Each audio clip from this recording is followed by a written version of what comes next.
아침을 시작하는 슬기로운 방법. 오늘 내게 이로운 뉴스.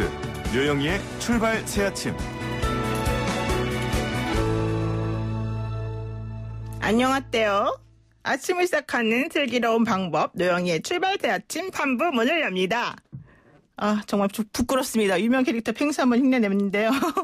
어떨지 모르겠습니다. 먼저 경제 방뉴스부터 시작해보겠습니다. 알면 대박, 모르면 쪽박. 경제 방뉴스. 복잡하고 어려운 경제 이야기를 쉽고 재밌게 풀어드리는 시간이죠. 알면 대박, 모르면 쪽박. 경제 방뉴스 참 좋은 경제연구소 이인철 소장 만나보겠습니다. 소장님 안녕하세요. 네, 안녕하세요. 신종 코로나 바이러스 사태로 인해서 우리나라 1분기 경제 성장률이 큰 폭으로 하락할 것이다. 이런 전망이 계속 나오고 있습니다. 그렇습니다. 글로벌 투자은행 모건스테인입니다. 신종 코로나 바이러스 사태로 한국 경제 1분기 충격이 예상되니 한국은행은 이달 금리를 내려야 한다라는 주장입니다.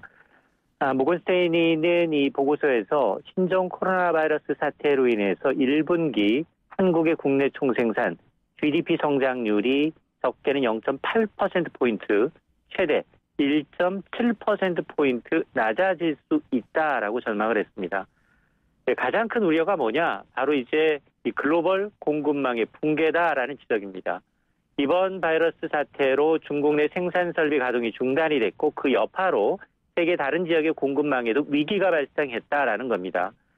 중국발 변수 강도에 따라 달라질 수 있겠지만 이번 사태는 세계 경제뿐 아니라 한국도 타격이 불가피한데 따라서 한국은행은 이번 달 금융통화위원회에서 기준금리를 0.25%포인트 인하하게 될 것이다라는 겁니다. 사실 저는 개인적으로는 이번 달 금리 인하 가능성은 높지 않게 보고 있는데요. 물론 이번 사태의 확산 여부에 따라서 선재정정책 후 통화정책 가능성은 있지만 그러나 금리 인하는 부동산과 가계 부채 문제를 촉발할 가능성 때문에 신중할 필요는 있다고 생각을 합니다. 네, 그렇죠. 그리고 또 중국산 부품 공장이 재가동하기로 했다. 이런 소식이 있는데도 불구하고 르노삼성하고 한국 GM은 결국 공장 가동을 못하고 있다. 이런 얘기인데 왜 그렇습니까? 문제는 중국 내 협력사들 공장 가동률이 50%가 채 안 됩니다. 아직 중국 현지 부품 공장들 직원들 정상 출근이 이루어지지 않고 있는데요. 네. 중국 내에서는 성과, 이동자는 14일간 격리 지침이 내려졌습니다. 그러니까 이제 완전 정상화까지는 시간이 걸릴 수밖에 없는데요. 다만 그나마 이제 지난 주말부터 생산된 부품이 지금 배와 항공편으로 급하게 들어왔습니다. 그래서 어제 현대차 울산 공장, 기아차 화성 공장이 먼저 가동을 했는데 그러나 이 기아차 소아리 공장, 광주 공장 내일 모레까지 문을 닫고 있고요. 또 현대차 전주 공장 상용차를 만드는 일부 라인은 27일까지 휴업입니다. 이외에도 쌍용차는 더 심각하죠. 지난 4일부터 오늘까지 휴업해서 내일 재가동되고요. 르노삼성은 11일부터 14일까지 나흘간 휴업한 뒤에 17일에나 재가동하겠다라는 거고 그동안 한국 GM은 별 타격이 없어 왔는데 부평 공장도 오는 17일과 18일 생산 라인을 멈출 예정인데 이 중국산 부품, 이 와이어링 하네스라는 전장 부품 하나 때문인데요. 중국 의존도가 무려 87%라 나머지 13% 국내 공장과 동남아 최대로 만들어도 중국산 부족분을 다 채우지 못하고 있어서 우리 기업들은 중국 공장 정상화 가동만을 지금 쳐다보고 있는 상황입니다. 그렇군요. 이렇다 하더라도 어쨌든 휴업 때문에 벌어지는 손실 일부는 보전이 된다라고 하니까 그나마 좀 기대를 해봐야 되겠습니다. 그리고요. 금융당국이 신종 코로나 바이러스 확산을 계기로 해서 주식시장에 기승을 부리고 있는 테마주와 악성 루머에 대해서 강력 대응하기로 했다. 이런 소식도 있네요. 그렇습니다. 신종 코로나 바이러스 테마주의보가 내려졌습니다. 테마주가 2배가량 늘었습니다. 이전에 16개 종목에서 지금 32개 종목인데요. 최근에 신종 코로나 바이러스 사태를 이용해서 증시에다가 악성 루머를 유포합니다. 그리고 주가 조작하는 사례가 빈번하게 발생하자 금융당국이 강력 대응하겠다라는 겁니다. 여기는 금융위원회, 금융감독원, 한국거래소가 나서는데요. 테마주 모니터링 시스템을 활용을 해서 신종 코로나 테마주로 언급된 백신주, 마스크주 32개 종목을 모니터링하고 있습니다. 이렇게 이 제약, 바이오주, 이 테마주로 묶인 32개 종목을 봤더니 지난 20일부터 지난 5일까지 평균 57% 급등락했다는 겁니다. 이들은 보니까 백신 진단주가 절반 가까이 되고요. 마스크 관련주, 세정 방역주. 그런데 이제 이렇게 분류는 돼 있지만 실적에 상관없이 루머에 따라 추천하고 주가가 3배 뛰었다가 반토막이 나기도 합니다. 만에 하나 주가 조작하다 적발될 경우 주식 거래는 금지되고요. 과징금 최대 5억 원을 부과받거나 형사처벌 대상이 될 수도 있습니다. 그랬군요. 또 다음 소식은 뭡니까? 네, 이런 와중에 이 신종 코로나 바이러스 감염증에 대한 불안감을 파고들어서 악성 코드를 이제 퍼뜨리는 문자 메시지 이른바 스미싱 범죄가 활개를 치고 있습니다. 이 신종 코로나 관련 정보를 담은 것처럼 위장해서 인터넷 주소를 보냅니다. 문자 메시지를 보내면 이 URL을 누르도록 유도하고요. 이런 다음에 누르면 중요한 개인정보를 빼나가는 겁니다. 10일까지 정부에 지금 접수된 건수만 9,480여 건의 신고가 접수가 됐는데요. 현재까지 가장 많이 확인된 스미싱 문자가 뭐냐? 마스크 낚시였습니다. 전염병 발생 마스크 무료로 받아가세요라는 문자가 전체의 99%였고요. 네, 맞아요. 택배 배송 지원 문자도 있었습니다. 그래서 이런 문자 메시지를 클릭을 유도해서 유도하는 인터넷 주소가 포함이 됐다라고 하면 우선 의심해야 하고요. 스미싱 문자 범죄의 가능성이 높기 때문에 만에 하나 이런 관련 문자나 메일을 받았다면 국번 없이 118번 아니면 통신사 고객센터로 신고를 해야 합니다. 네, 그렇군요. 알겠습니다. 제발 좀 이런 것 좀 안 했으면 좋겠습니다. 사람들이. 자, 오늘 말씀 여기까지 드릴게요. 고맙습니다. 네, 고맙습니다. 네, 지금까지 참 좋은 경제연구소 이인철 소장이었습니다.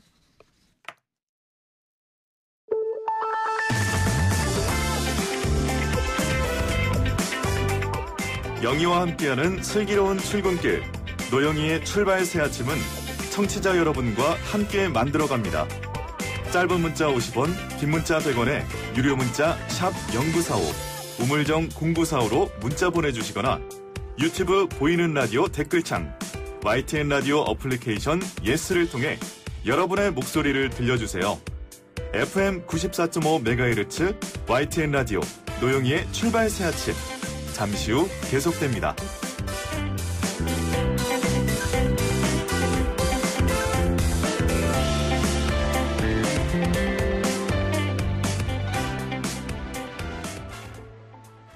네, 제가 좀 전에 펭수 흉내를 한번 해봤더니 우리 0875 쓰시는 분께서 으악 하지 마세요 이런 얘기 하시는데 알겠습니다. 절대 안 하겠습니다. 자, 그리고요. 오늘은 이제 하나의 사건을 입체적으로 풀어보는 시간, 사건 와이파이 시간 지금 됐는데요. 오늘도 이성과 감성의 이해를 도와주실 두 분 모셨습니다. 백기종 전 수서경찰서 강력팀장 나와 계시고요. 안녕하세요. 네, 안녕하십니까. 백기종입니다. 네, 그리고 오늘 특별히 정신과적 분석을 아주 구체적이고 낱낱이 해주실 존경하는 최명기 정신과 전문의 오셨습니다. 안녕하세요. 네, 반갑습니다. 네. 사실 어제 오늘 계속 내내 이 얘기만 하는 것 같아서 좀 죄송한 측면도 있습니다만 어쨌든 너무 기쁘니까 아카데미 시상식을 휩쓴 기생충 열풍을 우리 이 코너에서도 한번 다뤄보자 이런 얘기를 좀 하고 싶습니다. 네. 그래서 단순히 영화를 넘어서 이 안에 담겨진 의미가 뭔지 그리고 봉준호 감독 작품에 대한 기대 그리고 사실 기생충에 나와 있는 여러 가지 물, 반지하, 냄새 이런 것들이 가진 또 상징성이 좀 있지 않겠습니까? 이런 것들을 한번 좀 여쭤보는 시간을 가지고 싶은데요. 우선 두 분 이 기생충 영화 보셨죠? 감상평을 좀 간단히 해주신다면 우선 먼저 최명기 선생님께서. 네, 저는 세 가지인데요. 네. 첫 번째로 주관적 감정의 개입을 극도로 자제하는 영화였습니다. 주관적 감정의 개입을 극도로 자제하더라? 네, 보통 영화에서는 막 눈물을 흘리게 하겠다, 화를 내게 하겠다. 그게 감독의 목표거든요. 네. 그런데 이 영화는 굉장히 어떤 심각한 장면에서 유머 코드를 섞는다든가 음악이 우리가 예상한 것과 다르게 나온다든가 아니면 갑자기 아무런 소리가 없어진다든가 그래가지고 주관적 감정의 개입을 아주 극소로 줄입니다. 네, 그렇군요. 또 두 번째는 방금 우리 변호사님이 얘기하셨듯이 상징 구조가 명확합니다. 네. 상징 구조가 명확하면은 보통 영화를 보면 굉장히 뻔하거든요. 그렇죠. 상징 구조가 명확한데 뻔하지 않게 하기 위해서 굉장히 디테일에 신경을 씁니다. 마지막은 기술적으로 볼 때 빈틈이 거의 없습니다. 기술적으로 빈틈이 없어요? 네. 그러나 저는 제 개인적인 생각으로는 왜 이 영화에 이 장면이 있었을까 하는 장면이 딱 하나 있었습니다. 뭔가요? 그런데 영화 보다가 보면 그런 생각이 드는 장면은 딱 보통은 2-3개, 10개 정도 나오거든요. 딱 하나였다는 점에 있어서 대단하다. 진짜 대단하고 발전했다는 느낌을 받았습니다. 그런데 어떤 게 그런 부분이었어요? 그 한 장면은 네. 19금이기 때문에 아침에 얘기할 수 없는 장면이었는데 도대체 네. 그 19금 장면이 왜 들어갔는지는 저도 잘 모르겠더라고요. 사실 저도 갑자기 그 장면 생각이 나면서 네. 저는 괜찮았는데 그 장면 때문에. 아 그랬군요. 네. 네. 그럼 그건 저희 편견이었습니다. 아닙니다. 제가 아직 봉 감독님에 미치지 못하는 겁니다. 아닙니다. 제가 좀 약간 좀 그래서 그런 거고요. 자, 네, 저는 네, 백 선생님. 봉준호 감독님이 만든 영화 설국도 보았고요. 네. 이게 이제 그 개봉하자마자 이 그 기생충을 봤거든요. 이게 이제 굉장히 그 디테일한 묘사를 하는데 또 제가 예전에 이렇게 봐왔던 도시의 그 어떤 빈부격차의 모습을 아주 담대하게 내보냈다. 가장 한국적인 일상의 풍경이나 이런 모습들을 내보내고 그다음에 이제 그 캐릭터상 연기하는 분들이 정말로 실감나게. 그러니까 이게 어떤 애드립 전혀 없이 네. 정말 내가 그 현실 속에서 주인공들이나 조연급들이나 연기자들하고 같이 있는 것 같은 그런 착각을 일으키는 그런 모습들을 그 영상 속에 미학적인 모습이 아닌 정말 담담하게 담아낸 게 네. 오히려 이번에 그 아카데미 시상식에서 각본, 감독상 등 4개 상을 수상하지 않았는지 이런 생각이 들었습니다. 그랬군요. 사실 저도 좀 뻔한 영화, 뻔한 스토리 좀 싫어서 그리고 또 너무 유명하다고 그러니까 사실 그냥 괜히 반항심에 네. 보기 싫어서 안 보다가 어쨌든 막판에 일단 회충약을 먹고 이 기생충을 봤는데 사실 그 아까 우리 원장님 말씀하신 것처럼 너무 명확한 뻔한 구도를 뻔하지 않게 풀어내는 그 네. 능력 그리고 우리 지금 백 팀장님 말씀하신 것 같은 그런 종류의 이 영화를 보는 특이점 혹은 관점의 새로운 뭐 유도 이런 것들이 사실 참 좋았다 이런 생각을 했습니다. 자 그런데요 우선 이제 이 영화에서 가장 우리가 얘기해봐야 될 게 바로 빈부격차 그리고 사회의 그 계급 구조라고 하는 이런 것들인 것 같은데 우선 백 팀장님께서 우리 사회에 빈부격차 때문에 일어난 사건 네. 이런 걸 한번 좀 얘기를 해주셔야 될 것 같아요. 네, 그 지강원 탈주 사건이 있습니다. 아 지강원 네. 씨 사건이요. 혹시 그 비지스의 홀리데이라고 네. 그때 그 지강원이가 마지막 경찰과 대치할 때 달라고 했던 그 노래를 한번 들어보고 싶습니다. 네, 지금 잔잔히 흐르고 있습니다.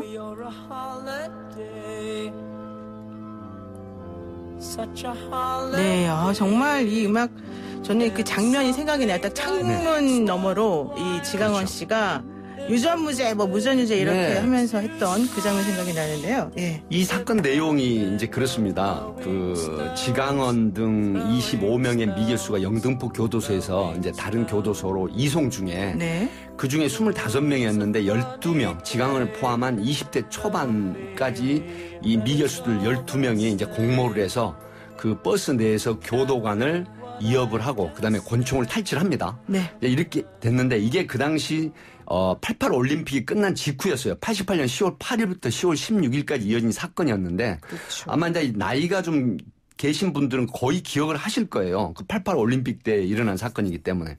그런데 이제 이 지강원 등 4명이 서울 북가자동 가정집으로 침입을 합니다. 네. 그렇게 돼서 이때 아버지와 딸 등 가족들이 인질로 잡고 경찰들과 대치를 하죠. 그런데 이때 이제 지강원이 주장하는 게 이거예요. 지강원이 이때 어떤 신분이었냐면 수백만 원 정도 절도를 하고 징역 7년에 그다음에 그 사회보호법에 따라서 청송보호감호소 10년을 선고받은 거예요. 근데 이제 이때 역사적인 배경이라고 하긴 뭐하지만 그 당시 그 대통령의 동생이 70억 상당을 횡령을 했는데 이분이 굉장히 가벼운 처벌을 받고 풀려나요. 그러니까 여기에 이제 항의를 합니다. 이러면서 뭐 정치인이나 기업인이나 그다음에 그 사회적으로 유력한 인사나 가족들은 큰 비리를 저지르고도 송반망이 처벌을 받는다. 네. 그래서 유전무죄 돈이 있으면 죄를 안 받고 그다음에 무전유죄 돈 없으면 죄가 된다. 이걸 부르짖으면서 결국은 권총을 들고 이제 그 어떤 대치를 하는 상황에서 그다음에 유리창을 깨고 이제 대치를 하는데 이때 경찰 특공대가 정조준에서 저격해가지고 네. 사망을 하는 그런 사건인데 네. 지금까지도 이제 어떻게 이어지냐면 유권무죄, 무권유죄로 해제가 되고 있죠. 유권무죄. 권력이 있으면 처벌 안 받고 권력이 네. 없으면 처벌 받는다. 이렇게까지 지금 시중에 해자되고 있는 말로 전래되고 있는 사건이었죠. 그렇군요. 그러면 그 최명기 원장님께서 좀 궁금한 거. 정신과 전문의가 보시기에 이 지강헌이라는 인물이 그 당시에 그렇게까지 분노했던 거는 돈 때문입니까? 아니면 정말 지금 말씀하신 유권, 무권, 권력 때문입니까? 뭘까요? 네. 일단은 저는 그거는 본인이 감옥에 갇혀서 오랫동안 밖에 나가서 생활을 못하니까 화가 났었던 게 제일 먼저였고요. 첫 번째 화가 났기 때문이다. 네. 그거인 거죠. 네네. 왜냐하면은 밖에 나가서 다시 범죄도 저지르고 신나고 재밌게 살아야 되는데 평생 감옥에 있는 거에 더해서 청송감호소에서 내내 있어야 되니까 그것 때문에 화가 났었던 거죠, 본인이. 그러니까 일단은 이렇게 아주 거창하거나 숭고한 무슨 가치 때문이라기보다는 네. 인간의 아주 기본적인 네. 그런. 그리고 내가 잘못해서 내가 7년 받은 건 내 거지. 네. 아니 나보다 남이 형을 덜 받았다 그래서 내가 무슨 형을 덜 받아야 되나요? 네. 너무 네. 이성적이신 거 아니에요? 네. 그래서 이거 우리가 뭐라고 얘기하냐 하면은 네. 인간이 어떤 상황에 놓였을 때 내 잘못을 깨닫고 내 능력을 키우고 내가 노력을 해서 극복을 해야지 하고 죄책감을 느끼면 우리가 내재적이라 그럽니다. 네. 외재적이라고 하는 사람은 남 탓을 합니다. 지강현은 기본적으로 외재적인 사람인 거예요. 귀인을 바깥쪽으로 하는. 네. 그러고 다음에 또 문제는 뭔가 하게 되면 우리가 타고 태어날 때부터 복수심이 강한 사람이 있고요. 타고 태어날 때부터 그냥 남에 대해서 관대한 사람이 있습니다. 그게 천성이 좀 그런 게 있습니까? 네. 인간도 그렇고 호랑이도 그렇다 그럽니다. 호랑이도 그래요? 사자도 그렇고. 네. 그래서 사자도 이렇게 집단으로 사냥을 할 때 보면은 꼭 나가서 먼저 사냥하고 남들한테 먹이 나눠주는 사자가 있고요. 네. 꼭 마지막에 나가서 먹이 훔쳐먹는 사자가 있답니다. 사자가 훔쳐먹는다니 참 모양새 빠집니다마는. 네. 비슷하게 네. 이 사람은 굉장히 복수심은 강하면서 남 탓을 하는 사람입니다. 그러면서 겁이 하나도 없습니다. 매우 위험하네요, 진짜. 네, 그러니까 충동적입니다. 그러니까 굉장히 결국은 지강헌이 그런 탈옥을 했다는 거는 형이 적절했다는 걸 의미합니다. 근데 지금 원장님 말씀 들어보면 사실은 이제 빈부격차라든가 사회 문제 때문이라기보다는 그냥 개인의 특성 때문에 그런 일이 벌어진 거다 이렇게 해석할 수 있겠네요. 지강헌의 입장에선 그렇습니다. 그렇기 때문에 오히려 우리가 빈부격차 때문에 피해를 받는 거는 이런 범죄자가 아니라 우리 평범한 시민들이 더 많은 겁니다. 그러니까 지강헌이가 그렇게 한 거는 개인적인 검연도 불구하고 오히려 그 사람의 그런 행동 때문에 우리 일반 대중이나 국민들이 영향을 그렇게 받았다. 네, 오늘 직장에 나갔을 때 이 일이 있는데 이 일을 조금 열심히 할 수도 있고 대강할 수도 있습니다. 그렇죠. 우리 모든 사람이 그렇습니다. 그렇죠. 그러나 빈부격차는 그 일을 열심히 하는 쪽이 아니라 대강하는 쪽으로 만듭니다. 내가 이거 일 좀 더 해봐서 월급 한 10만 원, 20만 원 올라받자. 네. 또 굉장히 많이 버는 사람들은 100만 원 올라받자. 네. 이것도 도대체 내가 언제 그들을 따라잡아 하면서 일반 시민들이 조금씩 일을 덜하게 하는 게 빈부격차에 엄청난 거고요. 그 조금씩 일을 덜하는 게 합쳐지게 되면은 네. 경제성장률 3, 4% 우습게 깎아먹는 겁니다. 요즘에 젊은 사람들이 M4 세대라고 그래서 그냥 어차피 안 되니까 그냥 나 좀 편하게 살자 이런 마음 가진다는데 그런 것도 지금 말씀하신 것하고 연결이 되는 거예요? 네. 그래서 오늘 기생충도 마찬가지가 되는 겁니다. 내가 죽어라고 공부해서 서울대에 가느니 난 어차피 마음만 먹으면 서울대 갈 실력이 있으니까 서울대 연대 간다고 졸업장을 만들어도 하나도 나는 잘못한 게 아니야. 그런 생각인 거예요? 제가 기대했던 것하고 완전 다른 해석을 하고 계셔가지고 좀 당황스러운데. 잠깐 언급을 좀 하고 싶습니다. 우리 팀장님. 사실 이제 최명기 교수님의 그 전문적인 그런 부분들을 제가 이제 공감을 하는데요. 다만 이 범죄를 저질렀다고 하더라도 그 사람이 범죄를 저지른 만큼의 처벌을 받는다라고 했을 때는 추궁을 합니다. 하지만 그 당시 이제 그 군사 독재 시절이었던 그 어두운 시절 또 지금으로 봐서는 사회보호법이 적용이 돼가지고 그 몇백만 원을 훔쳤는데 징역 7년을 선고받고 그다음에 또 사회보호법에 의해서 10년에 또 다른 청송교도소에서 징역생활을 한다. 근데 그 당시 이 대통령 친인척이었던 사람 수십억을 횡령하고도 불과 2년 만에 이제 그 출소를 하게 되거든요. 보통 옛날에 재벌들은 사법 없이 그래서 맨날 집행유예 나오잖아요. 이제 그러니까. 이런 부분들 기분 그래서 나쁘잖아요, 솔직히. 결국 지강헌이가 물론 범죄자이긴 하지만 정말로 자기가 억울하다고 하는 부분을 사회에 호소하는 이런 부분들이 지금 상당히 많은 사람들도 공감을 받는 건 사실 정치인, 기업인 또 사회적으로 유력한 사람들이나 그 가족들이 권력이나 돈으로 가벼운 처벌을 받고 나오는 게 사실 세태였거든요. 네, 이런 그렇군요. 부분은 조금 받아들여줘야 된다 하는 생각이 듭니다. 그럼 좋습니다. 한번 이거 여쭤볼게요. 아주 독특한 시각을 가지고 계신 우리 최명희 원장님이 나오셨기 때문에 꼭 여쭤봐야 되는데 봉준호 감독의 영화 중에 또 하나가 설국열차라는 게 있지 않습니까? 네. 빈부격차, 계급격차가 완벽한 그런 사회예요. 그 열차는 칸칸이 나뉘어져서 결국 살아가는 건데 여기에서도 이제 폭동 비슷하게 일어나지 않습니까? 이게 불합리한 대우하고 차별 이런 것에 대해서 항거하는 거나요? 이거는 그러면 어떻게 보시는 거예요? 그거는 또 거기도 개인차가 있습니다.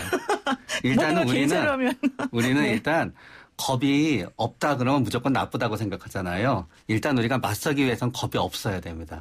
그래서 우리가 겁이 없는 사람이 있고 겁이 많은 사람이 있습니다. 네. 그리고 우리가 충동적이다. 그럼 네. 무조건 나쁘다고 생각하지요. 충동적인 거 아주 좋은 겁니다. 또 좋은 충동적인 겁니까? 게 좋게 네. 발휘가 되면 그게 용기가 됩니다. 그래서 충동적인 사람이 착하잖아요. 길을 가면서 충동적으로 계속 착한 일을 합니다. 그러다 다치고 막 그러는 거 아니에요? 의인을 그 범죄자를 갖다 잡고 불쌍한 사람을 도와주고 불났을 때 가서 도와줍니다. 그러나 이 충동적인 사람이 악하잖아요. 네. 그러면 범죄를 저지르는 겁니다. 그러면서 어떤 사람이 충동적이면서 겁도 없으면서 네. 그런 다음에 사회적 정의감을 갖고 있으면 그 사람은 불합리한 대우와 처벌에 맞습니다. 그런데 이 사회적 정의감이라고 하는 게 인간만 갖고 있는 게 아닙니다. 네. 동물도 예를 들어서 무리를 지어 사는데 갑자기 맹수가 오게 되면 어떤 동물은 먼저 알려줘야 됩니다.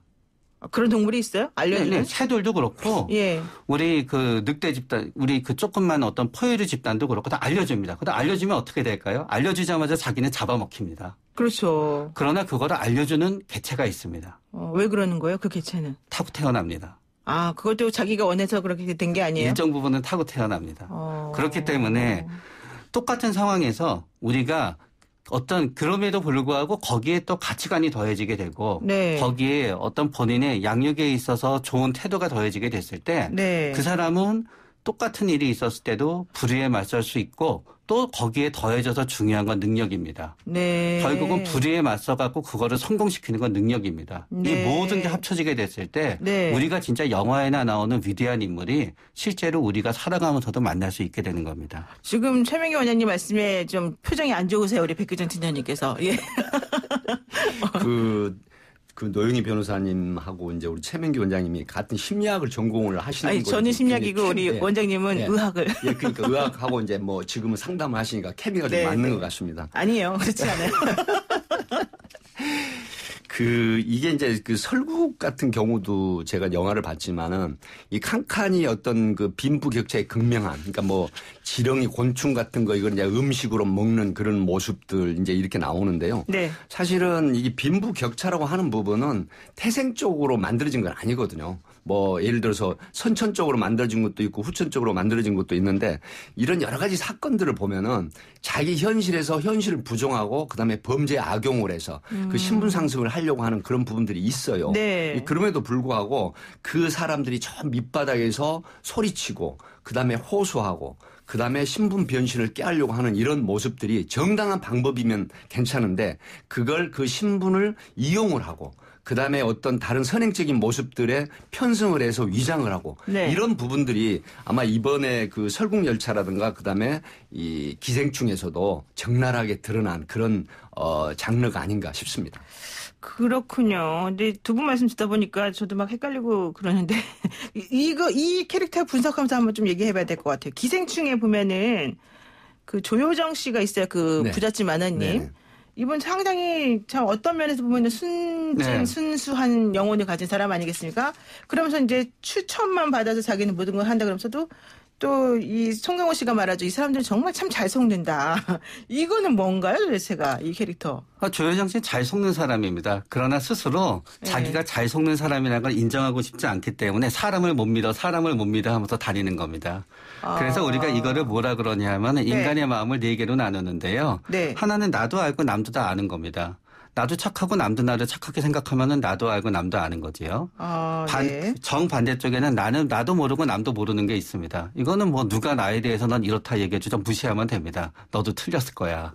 네. 그런데 우리 인간의 마음에는 나는 알고 남은 모르는 게 있고요. 남들은 다 알고 나는 모르는 게 있습니다. 조혜정 씨는 남들은 다 압니다. 잘 속는 사람이란 걸. 그러나 본인은 모릅니다. 자기가 잘 속는 사람이란 걸 모르는 거를. 그렇기 때문에 그게 두드러진 사람이지요. 그러나 이 사람이 워낙에 부자인 사람이고 워낙에 권력이 있고 그렇기 때문에 주위에서 진실을 얘기할 수 없는 겁니다. 야, 넌 맨날 속잖아 라고 얘기해 줘야 되는 건데 어렸을 때 친구들한테는 얘기 많이 들었을 겁니다. 그리고 부모님도 얘기할 겁니다. 그러나 결혼하고 엄청난 돈을 갖고 배경이 있고 그런 때는 사람들이 진실을 조혜정 씨한테 얘기 못 해주는 거예요. 당신은 맨날 속는 사람이야. 그래서 송강호 씨도 얘기 안 하는 거고 다들 얘기 안 하잖아요. 이용해야 되니까. 오늘 좀 위험한 분석이 계속 나오고 있는데 백 팀장님 수습 좀 해주세요. 예. 이제 이게 기생충하고 좀 비슷한 사건들이 되게 많아요. 근데 이 어떤 현실의 차별을 받고 부당한 대우에 굉장히 무서운 사건이 있었어요. 이게 저는 이제 대표적인 사건이 바로 뭐냐면은 부산 복지원 사건이라고 있습니다. 이게 뭐냐면 형제복지원 사건이라 혹시 아실 겁니다. 75년도부터 87년도까지 일어난 사건인데 불황아들을 단속한다는 차원에서 뭐 일반 시민들까지 마구잡이로 복지원에 감금을 합니다. 이제 이렇게 돼가지고 관리를 하는 사람들하고 친하게 되면 일정한 대우를 해주는데 그렇지 않고 말을 듣지 않는다라고 했을 때는 막 폭력을 행사하고 결국 시신이 돼버리는 정도까지 폭력을 행사하며 안매장하기도 하고 또 이게 밝혀졌죠. 무려 551명이라는 사람이 사망을 했거든요. 원생들 중에. 근데 심지어 이 관리자들이 시신을 갖다가 의학용, 해부용 실습용으로 300에서 그 당시 돈 500만 원씩 받고 팔아버리는 이런 형태가 이제 대표적으로 사건인데 이런 부분들이 어떤 메시지를 주느냐면 사실은 어둠의 시절에 누군가가 이걸 지켜보지 않고 있을 때 일어나는 이런 무서운 사건들이 결국은 지금 영화 같은 것으로 승화가 돼가지고 표현을 되고 있다. 이제 이렇게 저는 봅니다. 근데 형제복지원 사건은 사실은 대표적으로 그 당시에 문제가 되는 이 사회 시스템 때문에 벌어진 것이었고 당시 원장은 엄청나게 말도 안 되는 죄를 저질렀지만 결국 나중에 또 집행유예 받고 막 그랬잖아요. 근데 그거는 개인의 문제라기보다는 시스템의 문제 이런 거 아닙니까? 네, 시스템의 문제일 수도 있지만은 결국 개인의 어떤 야심이라든가 어떤 개념의 상실 이런 부분들이 큰 어떤 야욕을 일으키는 그런 범죄. 그다음에 국가기관과 유력인들과 접촉이 돼가지고 뭐 사실은 카르텔 형성이 돼서 이런 범죄를 저지르는 형태. 그래서 전쟁도 아닌데 550여 명이라는 사람들이 인간에 의해서 사망을 하는 이런 형태가 저는 약간 이런 부분들과 좀 교차된다 이렇게 생각을 합니다. 사실은 이제 자기가 스스로 쟁취한 권력이 아니라 남으로부터 약간 양도된 혹은 잠시 맡겨진 권력을 그렇게 무자비하게 행사한 그런 예라고 저는 사실 생각을 하고 있는데 원장님께는 형제복지원 얘기는 안 여쭤보고요. 기생충 얘기 다시 돌아와서 여쭤볼게요. 주인이 집을 비웠을 때 거기서 이제 캠프장 간다고 갔을 때 송강호 씨네 가족들이 전체가 모여가지고 아주 훌륭한 사실 저도 그 집 보고 한번 살아보고 싶은 마음이 들 정도였는데 그 집에 모여서 주인인 것처럼 행동을 막 하고 그러지 않았습니까? 이런 것들은 어떤 심리예요? 그거는 아주 오래전부터 있었던 일입니다. 그래가지고 이제 빅토리아 시대에 하인들이 있잖아요. 네네. 영국 빅토리아 여왕 시대에 하인들이 전부 이제 주인들이 가잖아요. 그러면 하인들이 주인놀이를 했다 그럽니다. 야, 나는 왕이야. 아니, 나는 여기 우리 주인님이야. 너는 마나님이야. 그러면서 서로 옷 입고 놀이했다 그럽니다. 결국은 그렇기 때문에 그거 자체는 본인이 굉장히 힘들고 괴롭고 당하는 처지에 있으니까 기회가 됐을 때는 이제 반대 입장이 되어서 이제 그거를 이제 분출하게 되는 거지요. 그러니까 우리가 이제 깨어 있을 때 하도 누구를 갖다 막 이렇게 사장이 직원을 갖다 갑질을 하잖아요. 그러면 꿈꿀 때 사장이 직원한테 갑질을 당한다 그럽니다. 반대로 직원의 입장에서는 우리가 깨어있을 때 갑질을 당하잖아요. 네네네. 꿈을 꾸면서 사장한테 갑질을 하면서 우리가 그거를 갖다 잊는다 그럽니다. 네. 오히려 그 반대적인 것들이 네. 이제 무의식 속에 남아있다가 네. 꿈으로 발현이 되는 건데 그래서 좀 스트레스나 이런 내면적인 그런 갈등을 좀 풀어내는 거죠. 스스로가 알아서 네. 방어적으로 자기 방어가 있어서. 자, 그러면은 백김종 팀장님께서 보시기에 지금 우리가 얘기하고 있는 이렇게 직원이나 혹은 그 이제 아래에서 일하시던 그런 분들이 마치 자신이 이제 그 위치에 있는 사람인 것처럼 행동해서 네. 문제된 그런 경우들도 있었을까요? 많죠. 그러니까 이제 예를 들어서 그 서울 영등포에서 일어난 사건인데 네. 소위 말하면은 많은 사람들을 상대로 전세 사기 사건이 있었어요. 전세 사기 그러니까 이거는 사건. 네. 자기가 어떤 권한이 없음에도 불구하고 그 어떤 주거지를 이제 그 생각하는 사람들에게 허언으로 이렇게 이제 속여가지고 그다음에 서류를 이주하고 이제 이렇게 돼서 자기가 마치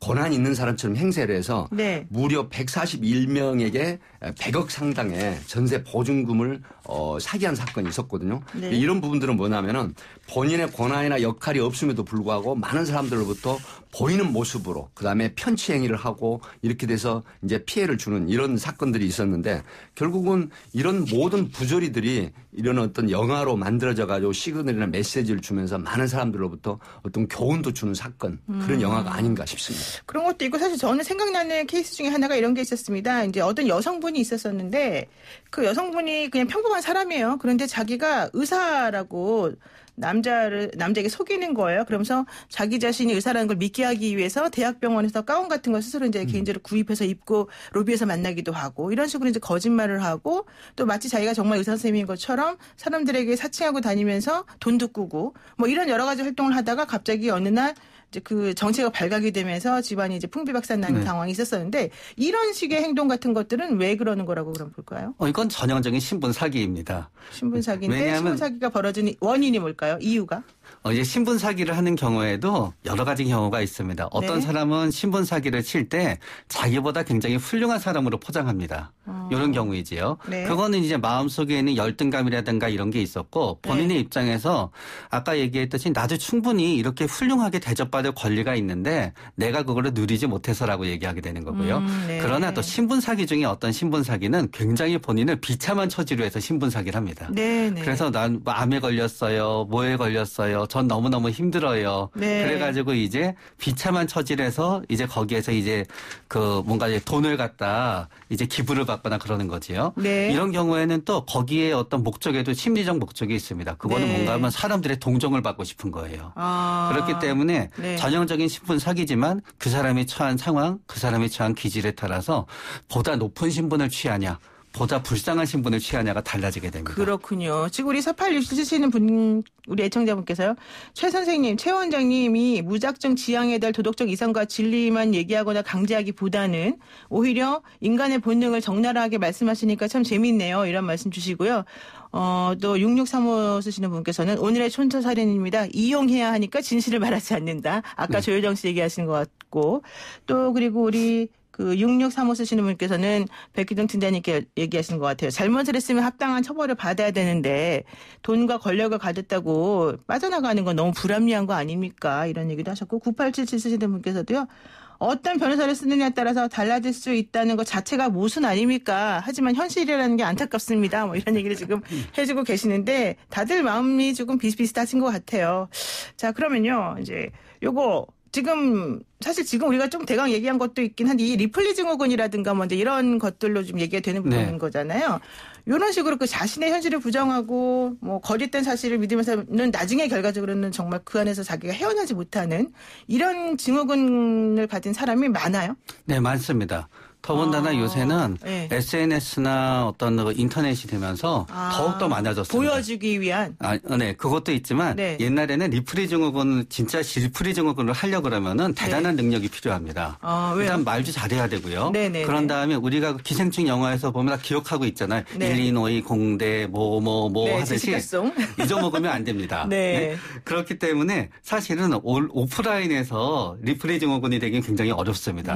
그러나 SNS 공간에서는 타자만 칠 수 있으면 다들 할 수 있습니다. 그래서 SNS 공간을 통해서 네. 리플리 증후군은 점점 더 많아지고 있습니다. 그렇군요. 우리 백 팀장님 혹시 이런 사례 보신 적 있으세요? 뭐 많죠. 예를 들어 가지고 이제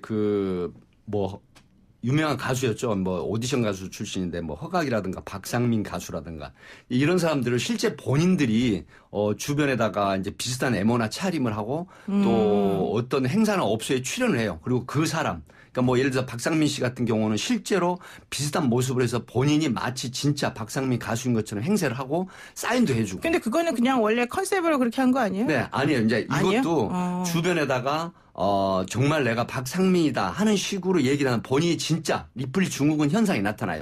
내가 박상민이다. 스스로 그분이 꼭 그렇다는 건 아니지만. 네. 실제로 계약도 하고 또 사인도 해주고 이런 형태가 있는데 결국 리플리 증후군이라는 것도 결국은 뭐냐면 신분 상승의 원인이거든요. 이런 부분이 결국 상습적인 거짓말이 내가 진짜 현실의 주인공이고 그 사람이다라고 하는 자기 소위 말하면 자기 그 인식이죠. 이런 부분들이 결국 리플리 증후군으로 나타나서 이런 행위를 다른 사람을 진짜 내가 그 사람인 것처럼 행세를 하는 형태가 나타난다는 것이죠. 그렇군요. 이 심리적인 분석과 함께 실제 벌어진 사건에 대해 얘기를 하니까 아주 재미있었습니다. 시간 가는 줄 모르고 가다가 지금 15초가 지났는데요. 자, 두 분 말씀 여기까지 듣겠습니다. 고맙습니다. 감사합니다. 네, 지금까지 백기종 전 팀장님 그리고 최명기 정신과 전문의였습니다. 네, 여러분은 지금 YTN 라디오 노영의 출발새 아침 듣고 계시고요. 저는 잠시 후에 돌아올게요.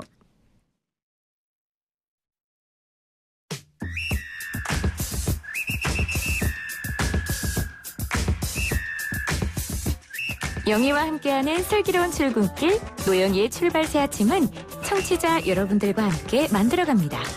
짧은 문자 50원, 긴 문자 100원의 유료 문자 샵 0945, 우물정 0945로 문자 보내주시거나 유튜브 보이는 라디오 댓글창, YTN 라디오 어플리케이션 예스를 통해 여러분의 목소리를 들려주세요. FM 94.5MHz YTN 라디오 노영희의 출발 새 아침.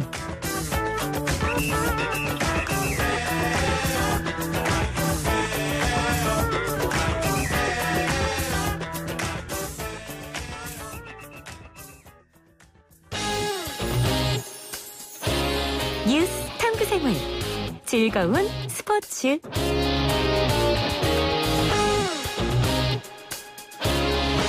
네, 우리들의 가슴을 정말 뜨겁게 만들고 열정을 끌어오르게 만드는 바로 그 키워드가 스포츠입니다. 사실은 스포츠 별로 관심 없어라고 하다가도 또 막상 경기를 보게 되면 나도 모르게 그 안에 빠져들어가는 게 바로 스포츠 아닌가 생각이 듭니다. 우리들이 마냥 기다리고 있었던 최동호 스포츠맨 연구소 소장님 한번 만나보겠습니다. 안녕하세요. 예, 안녕하세요. 네. 저는 영화에 빠져들었는데요. 요즘에는.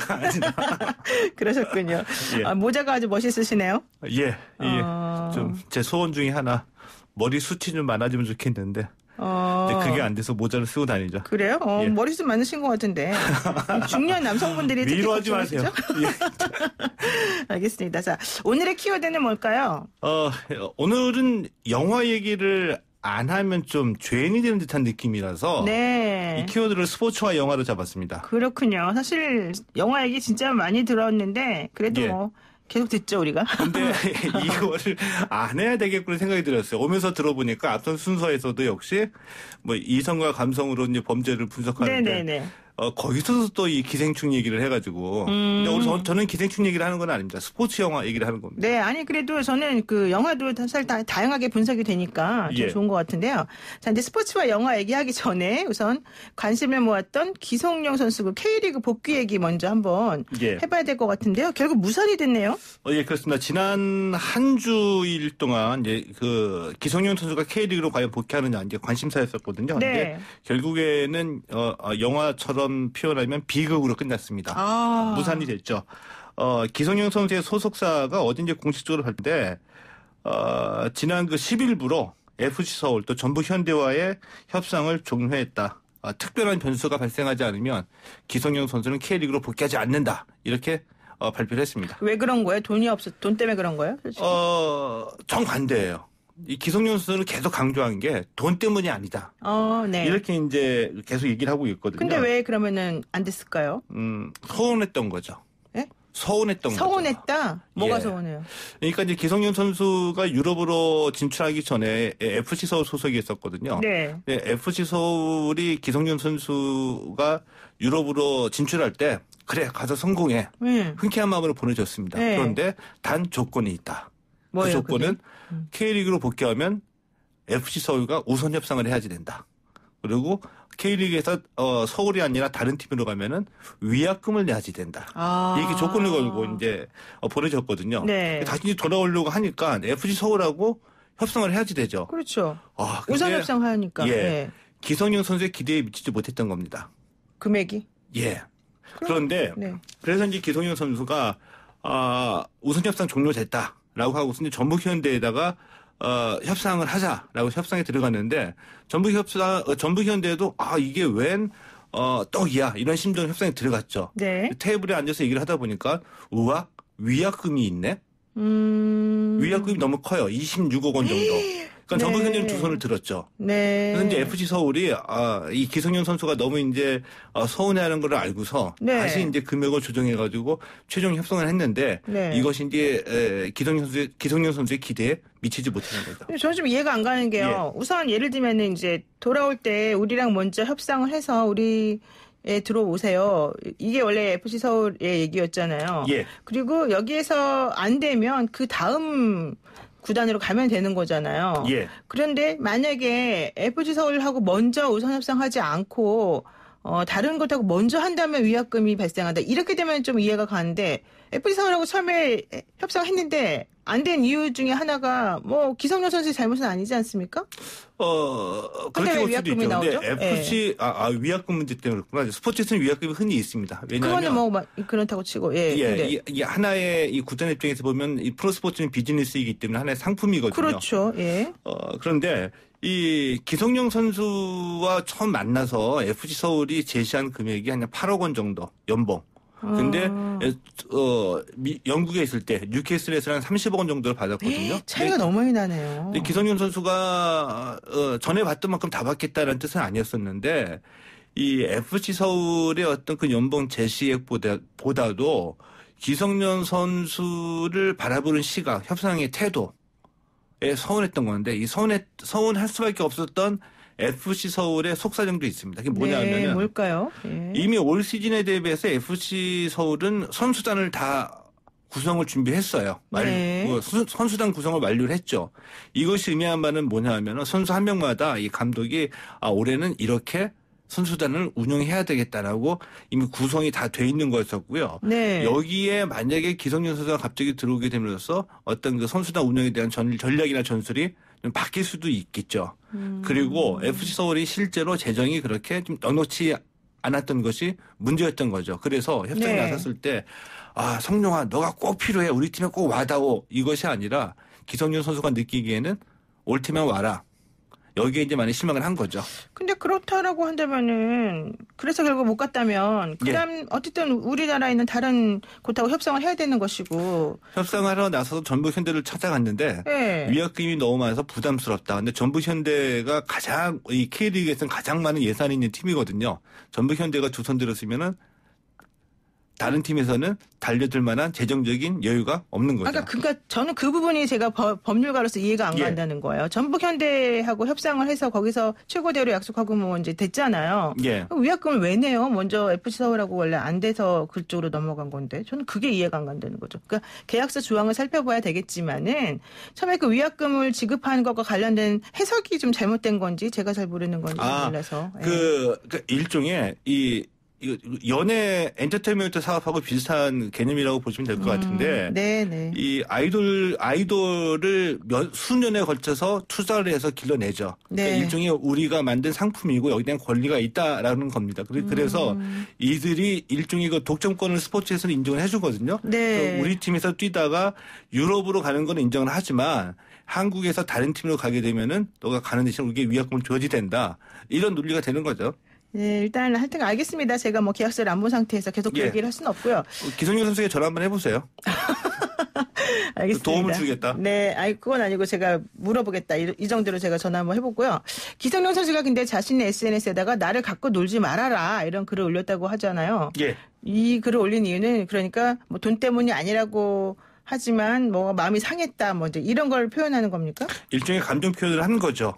그래서 돈 때문이 아니라는 것을 계속 강조해왔기 때문에 네. 실제로 돈 때문이 아니었다. 나는 돈 때문에 K리그 복귀하지 않은 것이 아니다. 이것을 이제 우회적으로 표현했다고 보고요. 팬들한테 알리겠다 이런 얘기 되는군요. 기성용 선수가 굉장히 더 젊었을 때 지금도 솔직하지만 감정 표현은 굉장히 솔직한 편이거든요. 그래서 저는 기성용 선수 SNS 하면은 잊어버리지 않는 게 하나 좀 있죠. 국가대표팀에서 뛰었습니다. 근데 좀 부진했어요. 그래서 악플이만이 달렸죠. 네. 기성용 선수가 솔직하게 한번 질렀죠. 답답하면 니들이 뛰던지. 어머나. 아직도 안 잊어버려요. 아, 그렇게 딱 썼어요? 니들이 뛰던지 이렇게 썼어요? 예, 그렇게 썼었죠. 그래서 좀 말이 많았겠네요. 그거 보고. 예, 다시 이제 그것 때문에 기성용 선수가 또 다시 이제 그 악플 논란에 이제 휩싸이기도 했는데, 근데 일부 팬들은 뭐 그게 선수의 심정 아니냐, 시원하다 이런 느낌도 받았죠. 그렇군요. 자, 하여튼간 그 기성용 선수의 얘기는 여기까지 하고요. 아까 오늘 관심 있으시다고 한 영화, 스포츠 영화 얘기를 한번 가겠습니다. 스포츠를 주제로 한 영화 사실 꽤 많고, 예. 또 보면 정말 참 재미있는 것들도 많이 있는 것 같은데, 뭐 제일 기억에 남거나 혹은 소개하고 싶으신 그런 게 있습니까? 일단 그 스포츠 영화가 우리가 대표적으로 기억하고 있는 영화가 많이 있어요. 그런데 의외로 이 스포츠 영화가 많이 만들어지는 편은 아닙니다. 왜냐하면 네. 영화계의 속설, 스포츠 영화는 망한다. 망해요? 왜요? 예. 흥행에 실패하니까요. 좀 기억나는 것들 보면 성공한 것 같은데, 뭐, 마라톤 이런 것들. 국가대표. 그렇죠. 대표적으로 네. 보면은 예를 들어서 이제 스포츠 영화 하면은 그 우리 생애 최고의 순간. 410만 명이 들어왔고요. 그 다음에 국가대표 있죠. 우리 말도 안 되는 스키 대표팀 만들어가지고 올림픽에 참가한 스토리를 그렸던 이 국가대표가 800만 명, 마라톤이 500만 명을 기록을 했는데. 네. 이게 대표작이에요. 스포츠 영화로는. 아, 그 외에는 별로 없다는 거예요? 예. 그래서 실제로 제가 이제 한국영화진흥원에 있는 기록을 찾아봤더니 상업영화 기준으로 해서 이 1959년에 꿈은 사라지고라는 권투영화가 있었고요. 네. 올해까지 제작된 스포츠 영화가 모두 68편밖에 되질 않습니다. 그렇군요. 그런데 사실 외국 같은 경우도 스포츠가 이제 완전히 스포츠는 아니지만 스포츠 마케팅 같은 게 들어가 있는 그런 영화도 사실 기억에 남는 게 있고. 제리 맥과이어죠. 네네, 그렇지 않습니까? 근데 또 드라마도 사실은 좀 요즘 스포츠 관련된 게 있어요. 뭐 요즘 가장 또 인기 많은 게 스토브리그인데 스토브리그 요즘에 인기 시청률 꽤 높죠. 네. 그런데 그 전까지의 이 스포츠를 테마로 한 드라마는 시청률이 그렇게 높지는 않았어요. 그래서 드라마에서도 스포츠를 테마로 하기엔 좀 부담이 있다라는 네. 게 이제 속설로 굳어져 있죠. 그렇군요. 뭐 도봉순인가 역도 선수 도봉순도 있고 또 농구 이런 것도 있었던 것 같고 좀 많은데 옛날 영화 옛날 거니까 그렇군요. 자, 그렇습니다. 그러면 스포츠를 이렇게 접합한 영화나 이런 것들이 왜 성공하기가 어려워요? 일단은 너무 뻔해요. 스토리텔링은 이제 스포츠를 가지고 하게 되면은 공통적인 건 뭐냐면은 주인공들이 너무 어려운 환경에 있죠.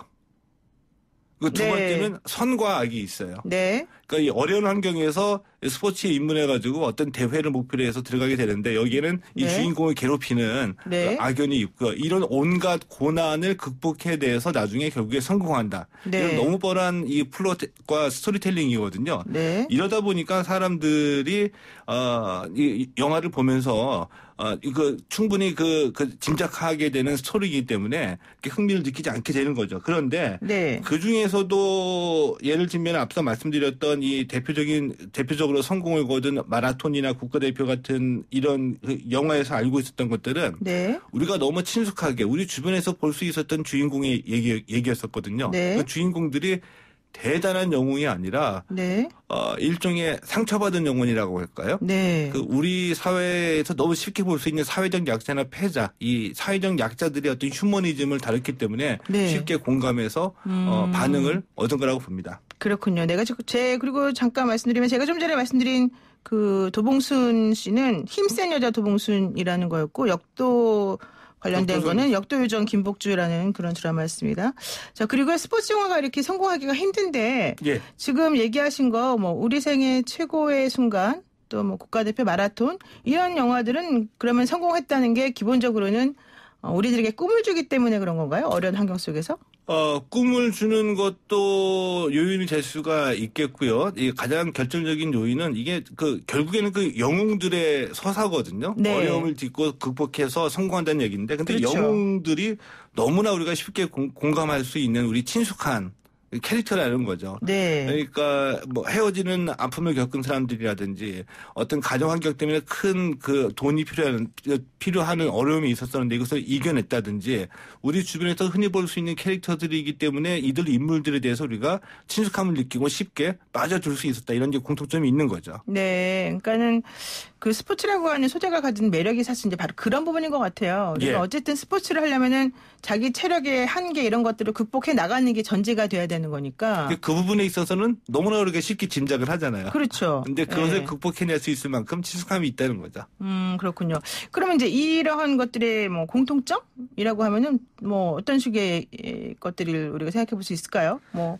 근데 2000년대에 만들어진 건가? 예, 대표적인 그 마라톤하고 우리 생애 최고의 순간 그리고 국가대표를 보면 시기적으로 공통점이 있거든요. 그게 뭐냐면은 2000년대에 제작된 영화들이에요. 그러니까 우생수는 2008년, 국가대표는 2009년, 마라톤은 2005년에 제작이 됐고요. 네. 앞서 말씀드렸던 대로 그 패자들의 그 휴머니즘을 드라마적인 요소로 도입을 해가지고 가족애를 강조했다는 특징이 있거든요. 네. 그러니까 가족과 이 약자, 패자 이런 캐릭터에 우리가 공감을 했던 거고, 네. 근데 일종의 하나의 그 경향성이라는 게 이 세 편의 영화를 보면 이제 경향성이라는 게 발견이 되는데, 네. 2000년대에 만들었던 스포츠 영화는 배경은 올림픽이에요. 근데 올림픽 하면 우리가 흔히 그 민족주의나 국가주의, 태극기가 올라가는 모습을 보고서 뜨거운 감동을 받을 것 같았었는데, 근데 네. 2000년대에 만들어졌던 이 영화는 이런 그 민족주의나 국가주의, 이 어떤 그 국위선양, 이걸 싹 빼버리고 개인의 초점을 맞췄던 영화라고도 볼 수가 있죠.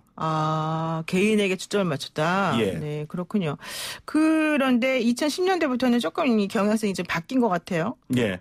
근데 이 재미있게도 이 국가나 민족주의를 빼고 개인에 맞췄던 스포츠 영화의 2000년대 경향성이 2010년대에 들어오면서 다시 이데올로기가 등장하게 되거든요. 민족주의로 보여준다는 얘기죠. 대표적으로 보면은 국가대표는 이 스키 선수들 얘기인데 국가대표 2가 만들어져요.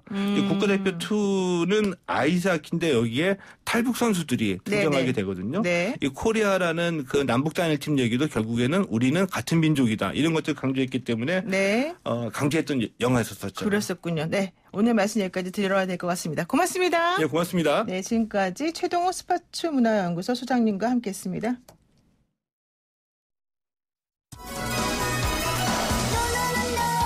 신종 코로나 바이러스 관련 소식 전해드리겠습니다. 우한 교민을 태운 3차 전세기가 오늘 새벽 4시 14분경 김포공항에 도착했습니다. 외교부는 3차 전세기에 147명이 탑승했다고 밝혔는데요. 공항 검역에서 어린이를 포함한 유증상자 5명이 확인됐다고 합니다. 또 방금 전에 신종 코로나 바이러스 대응 확대 중앙사고 수습본부 회의에서 정세균 국무총리가 참석을 했고요. 모두 발언을 했습니다. 정 총리는 우한 교민이 임시생활시설을 마련해준 2천 시민께 감사한다 이런 뜻을 전했는데요. 단체 헌혈이 25%나 줄었다 이러면서 혈액수급에 대한 안정방안 마련도 촉구했다고 합니다. 노영의 출발새 아침 내일 아침 7시 정각에 다시 찾아뵙겠습니다.